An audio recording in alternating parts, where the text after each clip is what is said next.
গাজায় অভিযান যত তীব্র হচ্ছে, ইসরায়েলি বাহিনীর ক্ষয়ক্ষতির পরিমাণও সমানতালে পাল্লা দিয়ে বাড়ছে।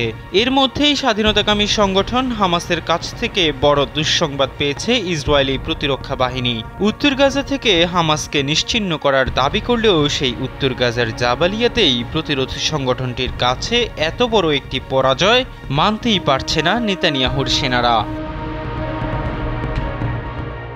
হামাসের সামরিক শাখা ইজ্জেদ্দিন আল কাসসাম ব্রিগেডের মুখপাত্র আবু উবায়দা জানান, শনিবার উত্তর গাজার জাবালিয়াতে এক সংঘর্ষের সময় বেশ কয়েকজন ইসরায়েলি সেনাকে আটক করে কাসসাম ব্রিগেডের যোদ্ধারা। এ সময় ঠিক কতজন ইসরায়েলি সেনাকে আটক করা হয়েছে সে বিষয়ে কোনো তথ্য দেননি তিনি। সেলফিন অ্যাপে দেশ বিদেশের যে কোনো জায়গা থেকে অ্যাকাউন্ট খুলতে পারবেন কোনো ঝামেলা ছাড়াই। সেলফিন, আগামীর ব্যাংকিং। কাসসাম ব্রিগেডের নিজস্ব টেলিগ্রাম চ্যানেলে আপলোড করা এক ভিডিওতে দেখা যায়, গাজার একটি টানেলের ভেতর যোদ্ধারা এক ইসরায়েলি সেনাকে আহত অবস্থায় টেনে নিয়ে যাচ্ছে।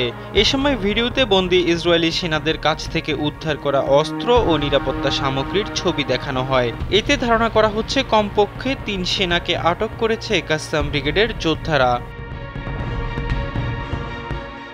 আবু উবায়দা জানান, হামাস যোদ্ধারা ইহুদিবাদী সেনাদলের সঙ্গে একটি টানেলের ভেতর সংঘর্ষের জড়িয়ে পড়ে। এই সময় ইসরায়েলি সেনাদলের সব সদস্য নিহত, আহত ও বন্দী হয় বলে জানান তিনি। তবে হামাসের এমন দাবি সম্পূর্ণরূপে অস্বীকার করেছে ইসরায়েলি প্রতিরক্ষা বাহিনী। এক বিবৃতিতে ইসরায়েলি সেনাবাহিনী জানায়, সেনা অপহরণের কোনো ঘটনাই ঘটেনি। এখন পর্যন্ত গাজা যুদ্ধে ইসরায়েলি বর্বর হামলায় নিহত হয়েছে অন্তত ৩৬,০০০ নিরীহ ফিলিস্তিনি, আহত হয়েছে ৭০,০০০-এর বেশি মানুষ। এদিকে হামাস নেতা ওসামা হামদান জানান, ইসরায়েলের সঙ্গে সমঝোতার ক্ষেত্রে নতুন করে আর কোনো আলোচনা হবে না। এই ধরনের আলোচনা বরং ইসরায়েলকে গাজায় আরও বেশি হামলার সুযোগ করে দেয়া। অন্যদিকে দক্ষিণ রাফাহতে ইসরায়েলকে হামলা না চালাতে আন্তর্জাতিক সম্প্রদায়ের চাপ রয়েছে। এছাড়া আন্তর্জাতিক অপরাধ আদালতও ইসরায়েলি বাহিনীকে সেখানে হামলা চালাতে নিষেধ করেছে।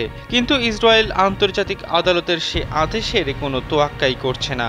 নাম প্রকাশ না করার শর্তে ইসরায়েলি সেনাবাহিনীর এক কর্মকর্তা বার্তা সংস্থা রয়টার্সকে জানিয়েছেন, আন্তর্জাতিক অপরাধ আদালতের আদেশ কোনো জেনারেলের আদেশ নয় যে সেনাবাহিনী তা মানতে বাধ্য থাকবে।